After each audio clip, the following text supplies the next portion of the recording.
हमें शरद पवार जैसे बुढ़ऊ को देख करके हंसी आती है। ये 80 साल का बुढ़ा आज भी कुर्सी छोड़ना नहीं चाहता। हे बुढ़ऊ शरद पवार, अगर मेरी आवाज़ तेरे कानों तक पहुँचे तो कम से कम कुर्सी की चारों टांगें तोड़ के तुझे नीचे पटका जाए, उसके पहले सम्मान पूर्वक अपनी तरफ से छोड़ दो। इनके कितने कमरों में सोना चांदी और नोट है इसका आप अंदाजा भी लगा नहीं सकते, मगर बुढ़ऊ का पेट नहीं भरा। इनको रोज चाहिए करोड़ों रुपया, रोज चाहिए इनको रुपया। तो ओ न्यूज़ हिंदी पर आपको ग्राउंड जीरो से रिपोर्ट दिखा रहे हैं कि किस तरीके से जनता जो है उसकी क्या राय है। राज ठाकरे ने जिस तरीके से कहा कि लाउड स्पीकर को 3 तारीख से पहले हटा लीजिए, नहीं तो ईद के दिन नमाज जिस तरीके से आप पढ़ेंगे उसी के खिलाफ है। अजान के सामने लाउड स्पीकर पर हनुमान चालीसा बजेगा।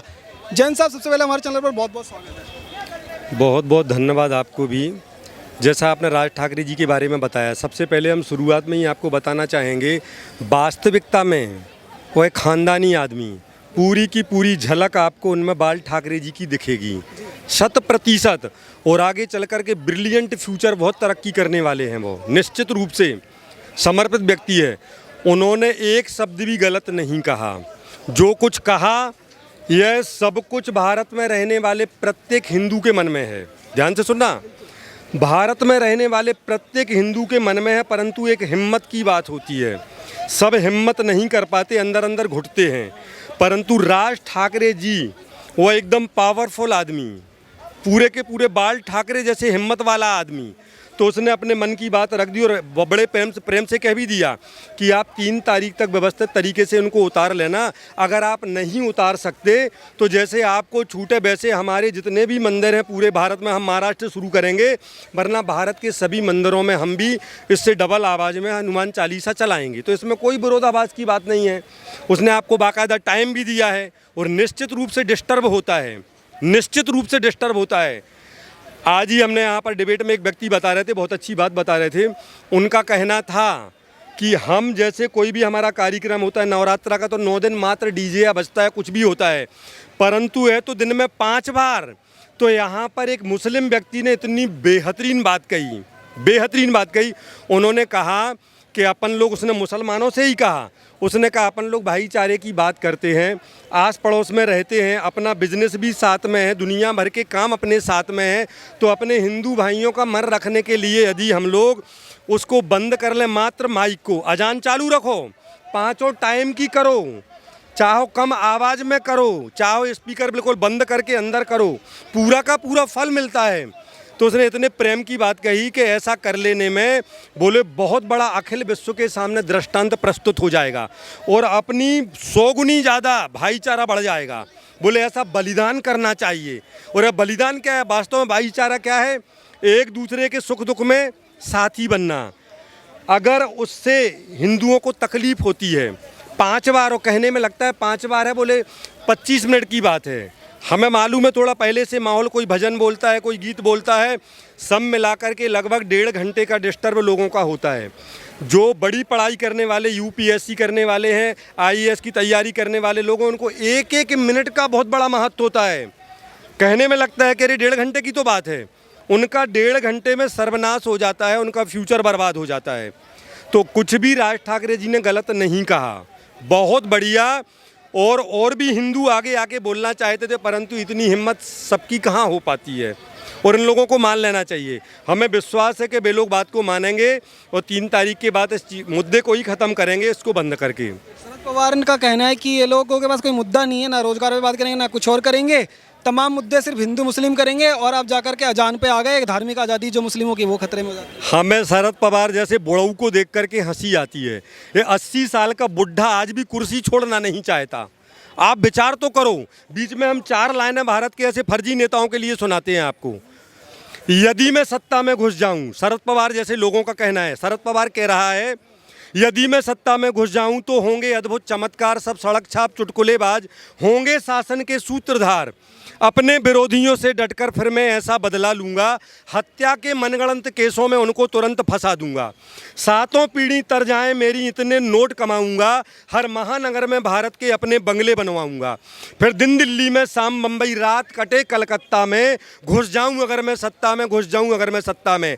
हे बुढ़ऊ शरद पवार, अगर मेरी आवाज़ तेरे कानों तक पहुंचे तो कम से कम कुर्सी की चारों टांगें तोड़ के तुझे नीचे पटका जाए, उसके पहले सम्मान पूर्वक अपनी तरफ से छोड़ दो।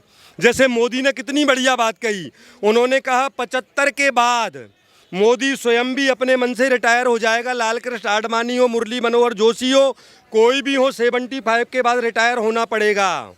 ऐसा इन बुढ़ऊ लोगों को अपने मन से सोचना चाहिए। तुम्हें शर्म नहीं आती? लोग इंतजार कर रहे हैं कि ऐसे बुढ़ऊ एक तरफ चुपचाप बैठें और नए युवा राजनीति को संभालें, और उसके बावजूद भी शरद पवार जैसे लोगों को तकलीफ एक बात की होती है। एब्सोल्युटली प्योर आंसर हम आपको बताते हैं। इनको मालूम है सत्ता से हटना मतलब जो रोज़ की इनकी करोड़ों रुपए की इनकम है, उस इनकम का मारा जाना। बुढ़ऊ को चाहिए नोट, इनको ऐसी आदतें लगी हैं, इनको प्रतिदिन के 2-4 करोड़ चाहिए। 2-4 लाख में इनका काम नहीं बनता। 2-4 करोड़ चाहिए। आप समझते क्या हो ऐसे लोगों को? अथाह इनकम है, बिजनेस बना के रखा है सन 47 से लेके आज तक भारत में।